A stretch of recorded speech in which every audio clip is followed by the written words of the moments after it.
계속 예배를 통해서 말씀을 통해서 영적 상태 이런 거를 계속 말씀해 주시는 거를 지금 계속 깨닫고 있거든요. 계속 기도하려고 그 기도의 자리에 나가려고 애쓰고 하니까 계속 이렇게 성령님이 깨닫게 해주시는 걸 지금 매일매일 깨닫고 있고요. 이 말씀에서 베드로의 마음, 그러니까는 그 예수님의 사랑을 체험한 베드로의 마음이 박 목사님하고의 똑같은 마음인 거가 제가 또 깨달아졌어요. 왜냐면 언젠가 목사님이 나는 돈 내고 하라 그래서 나는 이거 내가 합니다. 성령님께서 이렇게 깨닫게 해주신 것을 전해주고 싶으셔서 마음의 시간이 기다려지고 이런다는 말씀을 하셨거든요. 그러니까 베드로의 마음하고 목사님의 마음, 예수님의 마음 딱 이렇게 전해져 오는 거예요. 이렇게 계속 우리의 삶에서도 내가 예수님을 직접 만나고 체험하고 경험하면 이렇게 내가 증인으로서의 이 삶을 전하고 싶고 그 마음이 그냥 내가 해야지 내 생각으로 해야지가 아니라 그냥 하나님 마음이니까 성령님이 이끌려서 이 마음이 그냥 마음속에서 계속 솟아나겠구나. 실제로 이제 성령님이 말씀 묵상을 할 때 깨닫게 해주시는 것이 무슨 뭐 크게 온다거나 그런 게 아니고요. 이게 내 가슴에 감동으로 와요. 이게 신기한 말씀이다. 이게 재밌는 말씀이다. 이거 사람들이 생각하지 못하는 말씀이다. 이런 생각으로 떠오르거든요. 저 같은 경우에는 그렇게 떠올라요. 그러면 이걸 갖다가 이 부분에서 이런 생각이 있네. 그거를 막 알려주고 싶은 거죠. 사람들한테. 그 성령의 소용 이런 것들이 그 속에 있는 거죠. 베드로는 직접 변화산에서 예수님이 말씀하신 걸 경험을 했으니까 이 경험을 사람들한테 내가 경험한 것을 막 알려주고 싶은 거죠. 이제 저 모세의 말을 듣지 말고 예수 그리스도의 말을 들으라. 그 당시에는 아직까지 구약시대 율법시대 유대인들이 살아있었기 때문에 이제 더 이상 모세 따라가지 말고 예수 그리스도 따라가라. 이거 빨리 얘기하고 싶은 거예요. 이게 베드로가 지금 죽을 날 얼마 안 남았다고 임박한 줄 안다고 얘기하잖아요. 그래서 죽기 전에 이거 전투한다 하고 가야 되겠다. 저도 그렇게 생각해요. 나 죽을 날 얼마 안 남았다고 생각을 해요. 진짜 우리 삶을 보게 되면 시간 금방 지나가잖아요. 이 영의 시간대에 비하면 우리 아무것도 아니다. 집사님. 저는 지난 한 주 이렇게 말씀을 이렇게 계속 많이 이렇게 기상하고 읽다 보니까 양립을 해야 되는데 기도하고 말씀하는 게 어느 정도 이렇게 밸런스를 맞춰야 되는데 저는 그렇게 좀 잘 못하고 있더라고요. 그래서 말씀 묵상하고 말씀 읽는 거에 치중하면서 제가 기도를 좀 못하고 있었는데 지난주에는 4시 털고 일어나서 기도를 하고 말씀을 보고 이런 식으로 좀 하고 그리고 새벽기도 같이 참여하고 지난주 이제 금요일에 새벽에 일어났는데 3시 조금 넘은 거예요. 근데 너무 빨라서 조금 더 이따 일어나야 되겠다. 그랬는데 갑자기 눈에 아가서 1장 9절의 말씀이 글씨로 쫙 나타나는 거예요. 내 사랑아 내가 너를 바로의 경우에 중매에 비하였구나. 이 말씀이 글씨로 이렇게 참 나타나는 거예요. 그래서 잘은 안 됐다 싶어가지고 제가 나와서 기도를 한 다음에 이 묵상 말씀을 딱 읽는데 베드로서 1장 17절 말씀 이거를 읽는데 말씀 중에 이는 내 사랑하는 아들이요 내 기뻐하는 자라 이렇게 말씀한 것이 있잖아요. 이렇게 말씀한 것처럼 이 부분을 다 읽으면서 제가 새벽에 봤던 그 말씀이 와 성령님이 나한테 이게 말씀하시는 거구나 그게 깨달아져가지고 엄청 감사하고 너무 행복하고 그래서 어쩔 줄을 모르겠더라고요. 이상입니다. 너무 특이해요. 아가서가 그러니까 이렇게 딱 눈에 들어와가지고 나온다는 거 아주 특이하게 성령님이 특이한 방법으로 알려주셨습니다. 그런 방식으로 알려주는 거는 굉장히 특이한 거거든요. 이게 특이한 경험인데 이제 매번 그렇게 알려주시진 않을 거예요. 이게 그렇게 하시다가 이제 나중에는 마음으로 이렇게 딱 알려주시게 됩니다. 그래서 처음에는 이렇게 딱 눈으로 보여준다거나 어떤 구절 생각나게 한다거나 이러다가 이제는 마음으로 이렇게 들려주는 그런 방식. 그래 아주 우리 집사님은 아주 특이하게 이번에 말씀 묵상하면서 여기 변화산 말씀하고 아가서 말씀하고 매칭된 그런 것들을 아주 특이합니다. 그래서 우리가 묵상을 하게 되면은요 5만 가지 방법으로 다 알려줘요. 진짜 이게 우리 지금 금방 이명재 집사님이 말씀한 것도 이게 특이한 방법이잖아요. 근데 삶 속에서 경험도 확 시켜버려요. 이게 귀신에 대해서 알려줄 때는 귀신이 나한테 딱 들어와가지고 알려줘요. 그래서 귀신이 나한테 딱 들어오는 걸 내가 알아요. 이게 그러면서 귀신이 들어와가지고 생각을 줄 때도요 꼭 내 생각처럼 들어오는 거예요. 근데 안 좋은 생각이죠. 그런 방식으로 이게 경험을 하도록 해줍니다. 최선송 권사님. 우리 안에 어두운데 등불과 같이 비춰주셔서 날이 새어 새별이 너희 마음에 떠오르기가 성령께서 내가 깨달을 말씀을 주시잖아요. 그것을 표현을 베드로는 새별이 너희 마음에 떠오른다라고 표현을 쓴 것 같았고요. 너희가 이것을 주의하는 것이 옳으니라. 이 주의라는 이 말씀이 이번에 새벽기도 때 남유다의 젊은 선지자가 북이스라엘에 올라갔을 때 거기서 예언을 했었잖아요. 이 제단이 가가지고 제가 쏟아질 거다라는 그런 그 예언을 하고 이제 왔는데 오는 길에 그 북이스라엘의 늙은 선지자가 이 젊은 선지자에게 거짓말을 해가지고 자기 집에 와서 밥을 먹으라는 그렇게 했을 때 이 선지자, 젊은 선지자는 하나님께서 절대로 거기서 먹으면 안 된다라고 했지만 그 늙은 선지자의 말을 듣고 따라갔다. 그렇게 주의하지 않았다는 목사님께서 말씀하셨잖아요. 반드시 그 늙은 선지자가 그런 말을 했다면 하나님께서 주신 메시지를 반복 똑같이 주시지 않을 때는 그 메시지를 그대로 가야 된다. 이렇게 말씀하셨어요. 권사님 19절 이야기에서 우리에게 그 확실한 예언이 있어 어두운 데를 비추는 등불과 이 같으니 날이 새어 샛별이 너희 마음에 떠오르기까지 너희가 이것을 주의하는 것이고 이게 샛별이 떠오른다는 것은 성령님이 우리들한테 알려주신다는 거거든요. 그래서 우리의 어두움을 이게 빛으로 성령님이 밝혀주신다는 것입니다. 밝혀주게 되면 그 예언했던 것들이 우리들한테 저절로 알려지게 된다는 거예요. 성령님이 그렇게 저절로 알려준다는 거예요. 그런데 억지로만 내가 이것을 푼다거나 주의하지 않으면은 이게 예언을 잘못할 수 있는 그런 일들이 일어날 수 있다. 그거 되게 조심하라는 거예요. 많은 사람들이 이거 잘못 알아가지고 막 자기가 어떤 그걸 이상한 걸 받았으면 좀 특이한 걸 받았으면 무조건 자기 방식대로 해석을 해버리는 그런 경향이 있는데 좀 기다릴 줄 알아야 된다. 꿈을 꾸어서도 꿈을 바로 해석하면 안 되고 좀 기다리면서 성령님이 확실하게 알려주실 때까지 우리에게 빛이 비칠 때까지 그렇게 좀 기다릴 줄 알아야 된다. 여러분 우리 묵상도 마찬가지예요. 묵상도 처음에 우리가 말씀을 읽을 때는 무슨 말인지 안 알려져요. 어둠이지. 어둠인데 자꾸 읽고 생각하면 샛별이 떠오르는 것처럼 딱 밝음이 탁 찾아올 때가 있어요. 그럼 그때부터 쫙 풀리는 걸 볼 수 있습니다. 그 말씀이 이게 아름다운 말씀이구나. 여기서 이 말씀을 성령님이 우리한테 하시네. 이런 것들 막 풍성하게 알려주시거든요. 그래서 여러분 샛별이 떠오를 때까지 계속 성령님한테 요청하면서 성령님을 바라보면서 기다리시라. 알려주세요. 좀 알고 싶어요. 자꾸 강구하고 하면서 기다리시면은 이게 샛별이 떠올라가지고 딱 알려주실 것입니다. 임수영 권사님. 계속 읽으면서 저에게 성령님께서 저에게 주시는 마음은 예수님 마음이 베드로에게 부어졌던 그 마음, 이 말씀 앞에 계속 생각나게 하려 합니다. 내가 살 때나 죽은 후에라도 이 말씀이 생각나게 하려는 이 말씀에 그리스도의 편지, 이것은 베드로가 하는 말이 아니라 그렇죠. 모든 성경은 성령님의 감동하심에 따라 쓰여진 거라는 마지막 그 말씀에 있듯이 베드로 그 마음속에 예수님 마음이 부어져서 그 그리스도의 편지가 이렇게 너희들이 이것을 잊지 않기를 원한다. 너희들은 꼭 이 뜻대로 살아가기를 원한다라는 그 아버지의 마음이 느껴지는 거예요. 이 말씀을 묵상할 때 저 죽어가는 영혼들에게 아니 믿는 자들이지만 정말 예수님을 제대로 몰라서 정말 저도 묵상을 하기 전에는 얼마나 제 의로 예수님을 알아가려고 했었잖아요. 근데 이 묵상을 하면 할수록 이런 사람들이 주변에 너무나 많이 있고 그리고 한 주 동안 하나님께서 저에게 한 6분이랑 전화가 오게 하셨어요.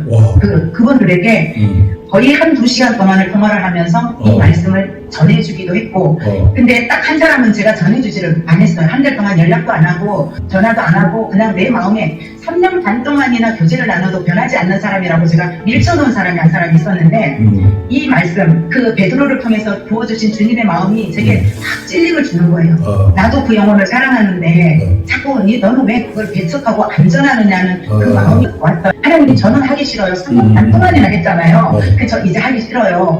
그렇지만 주님, 그 자매가 제게 전화를 오게 하면 제가 전하겠습니다. 그걸 3일을 기다렸는데 그 한동안 연락 안 하던 그 자매님이 전화가 왔어요. 전화 와서 하는 말이 권사님이 너무 생각이 나서 보고 싶어서 근데 자매님이 저랑 통화를 하면서 늘 녹음을 했더라고요. 3년 반 동안. 근데 너무나 제가 보고 싶어서 녹음한 거를 틀었는데 거기에 딱 나오는 말이 저를 보고 싶고 생각날 때는 내가 바쁘고 아무리 힘들어도 전화 받을 테니까 전화하세요. 그 말이 딱 녹음이 들어진 거예요. 그래서 전화를 한 거예요. 그래서 저는 이게 그냥 우연히 그냥 저 보고 싶어서 한 것이 아니라 주님이 그 사람 마음을 움직여서 제게 전화 오게 하고 다시 이 말씀을 전하면서 목사님의 설교와 그리고 제가 또 묵상을 통해서 삶의 변화된 것을 나눠주면서 정말 그 영혼을 긍휼히 여기는 마음, 저 죽어가는 영혼에게 생명을, 저 소망 없는 자에 이런 희망을 줄 수 있는 세모가 제가 그리스도의 편지가 진짜 이 마음이 우러나와서 했어요. 사랑으로. 베드로는 변화산에서 보여진 예수님을 증거했지만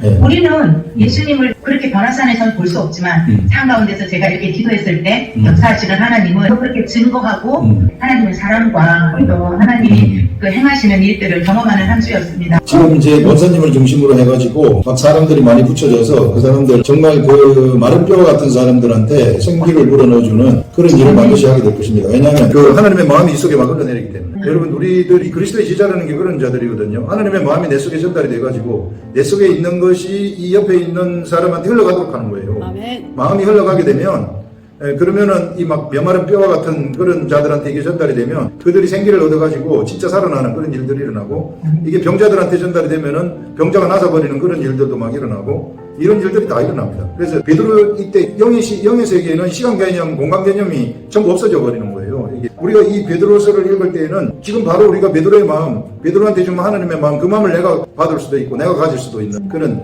것입니다. 그래서 너무 가까이 있는 거예요, 우리 하나님. 전화 오면은 받겠다고 그렇게 기도했잖아요, 이전. 그러니까 3일후에 전화가 왔다 그러잖아요. 너무 속에서 하고 싶어가지고 성령님이 뒤에서 다 일을 하고 계신다는 것입니다. 정말 이게 너무 이게 정확해요, 우리 성령님이. 그래서 우리가 세밀하게 기도하는 거, 막 주님하고 같이 동행하는 거, 이런 것들이 얼마나 위대한 일인지 몰라요. 이게 우리가 세상에서 천국을 건설하는 거예요, 실상은. 하나님의 나라를 확정하는 것이고, 죽은 자를 살려내는 것이고, 우리가 존재하는 이유가 바로 그런 거죠. 하나님의 마음이 나한테 전달이 되면 이 마음이 사람을 살릴 수 있는 마음이 되어버린다. 이 세상에서 최고 가치 있는 일을 우리가 하는 거죠. 억만금을 보면 뭐합니까? 좀 이따가 죽었겠네. 그러니까 이런 하나님의 말씀을 딱 담아가지고 있는 사람들, 말씀을 담게 되면은 그 가운데 믿음도 같이 오거든요. 믿음이 같이 오게 되면은 그 가운데 하나님의 사랑도 같이 와요. 사랑이 같이 오면 사랑도 어디서 나오느냐면은 믿음으로부터 나오는 겁니다. 하나님 사랑이. 믿음으로부터 사랑이 나오면은 바로 그 사랑이 옆에 사람한테 전달이 되어지는 그런 일들이 일어나게 되는 거예요. 교사님, 지금 있는 곳이 어디예요? 제가 일하는 곳이에요. 아, 일하는데. 제가 일주일 동안 이 말씀을 묵상하면서 12절에 이것을 알고 이미 있는 진리에 서 있으나 너 항상 너에게 생각나게 하려 하노라, 이 말씀이었어요. 그래서 이것을 알고 이제 지난주에 우리에게 주셨던 그 믿음의 의, 정말 하나님을 알므로 말미암아 오는 은혜와 평강, 이런 것들을 우리가 아는 거잖아요. 여기 진리에 서 있는 그 말씀이 계속 이제 묵상이 되는 거예요. 진리에 깊게 서 있어요. 저희 여기 오는 손님들이 거의 다 예수님 분들이세요. 근데 이번 주에는 이제 지난주부터 하나님이 이제 오는 손님들도 그냥 오는 게 아니잖아요. 하나님이 보내셔야 오니까. 근데 교회 사모님들이 많이 오세요. 그 사모님들 통해서 이제 이렇게 서로 친해지다 보면 다 말씀을 서로 나누고 얘기하고 다 하잖아요. 근데 이제 이 진리에 대한 것을 제가 계속 이렇게 말씀을 묵상하는 중에 그분들하고 대화를 하면서 이렇게 판단이 아닌 분별이 되어지는 거죠. 제 모습과 똑같은 옛날에 제 모습과 같이 진짜 확실한 그 진리에 대한 것들이 없이 오만자와 그리고 목회 현장들도 너무 힘들어가지고 그러다 보니까 교회들도 힘들고 가정도 힘들고 모든 것이 너무 힘든 거예요, 다들. 그런 가운데 이제 참 마음이 많이 무거웠는데 그런 가운데 이번 전도 권사님이 오셨는데 그 집안도 다 예수 믿는 분들인데 또 불구하고 동생이 뇌졸중처럼 생기셔가지고 돌아가시게 된 거예요. 그렇게 막 울면서 얘기를 하더라고요. 근데 이분들이 기도는 하는데 뭐가 없어요. 진리가 없어요. 그냥 기도하는 거예요. 사람들 중보기도 해달라고 한다는데 진짜 말씀이 없이 진리가 없이 뭐를 기도 무슨 믿음으로 하는 거가 없는 게 보여지는 거예요. 그러면서 제가 이게 막 방언으로 기도하고 그럴 때 보니까 하나님이 저한테 그 예수님이 준 나사로를 보러 갔을 때 그 비통한 마음, 그 마음이 이제 제 속에 일어나서 저도 너무 마음이 아픈 거예요. 예수님의 마음이 이러셨겠구나. 하나님이 택하셔서 구원의 모든 은혜를 주셨고 성령이 역사스를 모든 것들을 다 허락하셨음에도 불구하고 그 진리가 없으니까 그냥 기도를 하는 거 약간 미신적인 기도? 그렇죠. 네, 맞아요. 그래서 그분들과 같이 기도하면서 그런 비통한 마음을 하나님 주셔서 제가 옛날에 그랬습니다. 주님 저도 똑같았습니다. 그런데 은혜 주셔서 이렇게 말씀 묵상을 하면서 이런 말씀 안에서 진리를 세워주게 하셔서 너무 감사하고 그러면서 이제 사모님들에 대한 마음을 또 주시는 거예요. 하나님 혹시 기회 주시면 제가 미얀마 가기 전에 이분들에게 열리게 해주시면 정말 이런 말씀 묵상을 할 수 있는 것을 주셨으면 어떨까. 맞아요. 전해야 돼요. 말씀 묵상하는 거 막 전해야 됩니다. 아멘. 우리 말씀 묵상이 너무 좋으면은 우리만 갖고 있으면 안 되고 옆에 사람한테 전달해 줘야 돼요. 중독 세미나 맞아요. 그거 엄청 많아요. 대단하신 분들 많죠. 네네, 전도도 하시고. 근데 네. 보면은 참 이렇게 어떤 반석 위에 서 있는 그런 게 없다 보니까 이렇게 우왕좌왕하는 그런 거 네. 보면서 그 마음이, 그런 마음을 하나님 갖게 해주셨어요. 성교사님 말씀하신 것이 사모님들 너무 힘들어요. 지금 막 그 목회 잘 안 되기 때문에 많은 사람들이 왔으면 좋겠는데 사람이 안 오고 이게 사람이 안 오는 것은 사람도 하나님 붙여주시는 것이거든요. 그래서 정말 내가 진리 위에 서 있는 것, 오늘 그 말씀하신 것이 진리 위에 서 있는 것이거든요. 진리 위에 서 있으면 내가 하늘 위에 서 있는 거예요. 하늘 위에 서 있으면 하나님이 알아서 목회하세요. 사람들은 자꾸 내가 목회를 하려고 그래요. 목회자들이 착각하는 것이 뭐냐면은 내가 목회를 막 하려고 한다는. 아니, 목회는 하나님이 나를 통해서 하시는 것입니다. 저도 처음에는 저도 목회할 때에 언제나 제가 막 목회를 하려고 했어요. 제가 이걸 깨닫기까지 한참 걸렸습니다. 저도. 이게 우리가 사람이기 때문에 어리석은 거죠. 알겠습니다 하면서 또 내가 하려고. 알겠습니다 하면서 또 내가 하려고. 그게 우리인데 이게 정말 오랜 시행착오를 거쳐서 목회가 하나님이 하시는 것이구나. 사람도 하나님이 붙여주시는 것이구나. 내가 진리에 나는 서 있기만 하면 되고 진리에 서 있어서 말하라고 하는 것을 말하면 되는 것이구나 하는 거. 근데 그게 없이 서 있는 것은 난 세상 위에 서 있는 거. 그러면 세상 위에서 내가 아무리 하나님 아버지 기도 막 하루 종일 해도 아무 소용 없어요. 그래서 진리 위에 딱 서 있을 때 성령님이 나를 통해 가지고 하나님의 일을 하게 되는 것이죠. 우리 선교사님은 이런 것들을 우리들이 아는 이 세계를 이제 막 사모님들 많이 오시고 이러면은 막 그거 알려주셔야 됩니다. 성경 전체적인 맥락 그거는 알긴 알아야 돼. 그건 공부를 해서 알아야 돼요. 이스라엘 역사가 어떻게 되는가 그건 기본적으로 우리가 묵상하는데 기본 재료가 되는 거죠. 이제 그걸 모르고 할 것 같으면은 좀 중구난방이 될 수가 있어요. 그래서 우리는 이제 이 겉테두리의 세계 속에서 밑으로 푹 들어가야 된다는 것이죠. 그 밑으로 푹 들어가는 게 이제 성경 말씀을 30분, 40분, 50분씩 계속 읽으면서 생각하고 기도하고 읽으면서 생각하고 기도하고 이런 걸 반복하는 것이죠. 좀 시간이 걸리지만 이게 성령님하고 교통하는 길이기 때문에 그런 것들을 알려주시면 될 것입니다. 집사님. 지난주에 말씀하면서 13절에 내가 이 장막에 있을 동안에 너희를 일깨워 생각나게 하니 옳은 줄로 여기노니 하는데 12절, 13절, 14절의 말씀이 저는 굉장히 참 많이 은혜가 되었어요. 내가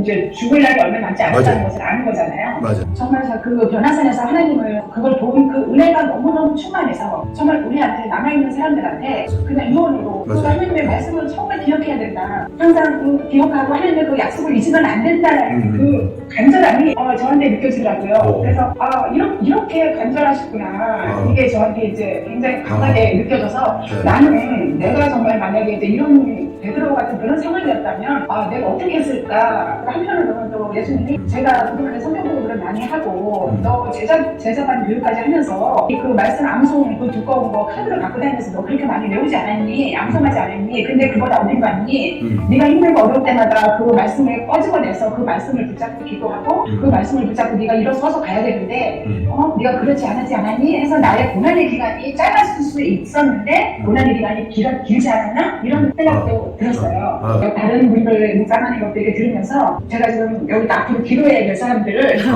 이렇게 적었어요. 생각이 났어요. 이분들을 위해서 정말 해야 되겠구나 하면서 지금 말씀을 나누면서도 제가 생각이 났습니다. 베드로가 여기 지금 유언한다는 거, 지금 곧 나 죽는다는 거, 실상은 유언이죠. 굉장히 무거운 말씀입니다. 목사님도 하나님이 사람을 붙여주셔서 많은 사람들을 하나님한테로 인도할 하나님의 사람으로 생각합니다. 계속해서 끝까지 하나님 붙잡으시고 이런 하나님의 말씀의 세계 속에 깊이 들어가셔가지고 그 말씀 계속 묵상하시는 거 계속 하시기 바랍니다. 저도 이 13절을 읽으면서 저는 베드로의 복음을 전할 때에도 내가 복음을 전하는 게 아니고요. 하나님 말씀이 내 속에 들어오게 되면은 그 말씀이 나로 하여금 복음을 전하게 만드는 거예요. 그래서 우리가 할 것은 그냥 하나님 붙잡고 늘어지는 거예요. 하나님, 내가 하늘의 것을 가져야만 내서 할 수 있습니까? 그래서 우리가 적극적으로 해야 될 일은 붙잡고 매달리는 거예요. 그런 다음에는 내가 하락하면 안 돼. 그 다음에는 하나님이 하시기 그냥 둬야 돼요. 그러면은 하나님이 그냥 저절로 하시는 것을 우리가 볼 수 있습니다. 사모님. 제가 목사님을 뵙고 말씀 묵상을 하면서 전 성도가 지금 말씀 묵상을 하게 됐어요. 너무 좋습니다. 청년부만 하다가 작년부 지금 오늘 지금 찔모임들 하고 있는데 지금 나누고 있거든요. 우리 청년들은 지금 어마어마한 계시들이 열려서 계시가 삶에서 그냥 이제 그게 된 거예요. 또 우리 청년들은 삶의 현장에 가가지고 삶의 현장에서 계속 그 영혼들을 만나고 영혼들을 찾아오고 달라붙고 그래서 복음을 전하게 되고 이런 일이 비일비재하게 일어나게 되고 그래서 저는 목사님한테 목사님 이런 제자들도 먼 곳이지만 각지에서 또 이렇게 하고 가요. 오늘 하루 종일 찾고 갔는 게 이는 내 사랑하는 아들이 내 기뻐하는 자라. 이게 결국 내 정체성이잖아요. 변화산에서 베드로는 그 주님의 그 장엄함과 그 권위를 직접 목도했는데 하나님 제가 삶 가운데 주님의 그 위엄 그 주님을 내가 너무너무 뵙고 싶고 또 주님이 이렇게 내 사랑하는 아들이야, 내가 기뻐하는 자야 할 때는 아버지로서 아들을 바라볼 때 아무 불만이 없는 자로 바라보셨다라는 말씀인데, 하나님 제가 오늘 그런 자가 너무너무 되고 싶어요. 하나님 그 죽어가는 영혼 하나님의 영광으로 살리실 걸 믿고 기대하고 그런 자들을 전진하고 있습니다. 목사님한테 너무너무 감사합니다. 네, 좋습니다. 우리 벌써 청년들 막 묵상 퍼져가지고 우리 젊은 청년들이 묵상을 한다 그러니까 저는 너무 기쁘죠. 이게 우리가 정말 사람들한테 알려야 될 것이, 많은 사람들이 이게 예수를 믿으면서 성경 많이 읽고 어성경 읽어지내도 하고 모든 거는 다 하는데, 한 본문을 가지고 30분, 40분, 50분 읽으면서 기도하면서 성령님하고 교통하는 일은 안 하고 있단 말이에요. 일을 해야 되는데, 일을 하게 되면 성령님이 나를 이끄는 것을 내가 감지를 하거든요, 삶 속에서. 이것이 하나님이 저에게 주신 것이 이걸 알리는 것 같아요. 그래서 사람들한테 알려가지고 사람들이 이걸 경험하고 서로 막 알려가지고 우리 모두가 다 하나님하고 삶 속에서 막 경험하는 이런 것들이 있으면 좋겠는데, 우리 청년들 중심으로 해가지고 막 그런 운동이 펼쳐지니까 너무 좋죠. 이게 제가 그런 소식을 들으면 이게 저는 이게 주님 우리가 여기서 하는 일이 막 이쪽 저쪽에서 작동이 막 되고 있습니다. 감사합니다. 이런 생각이 드는 거죠.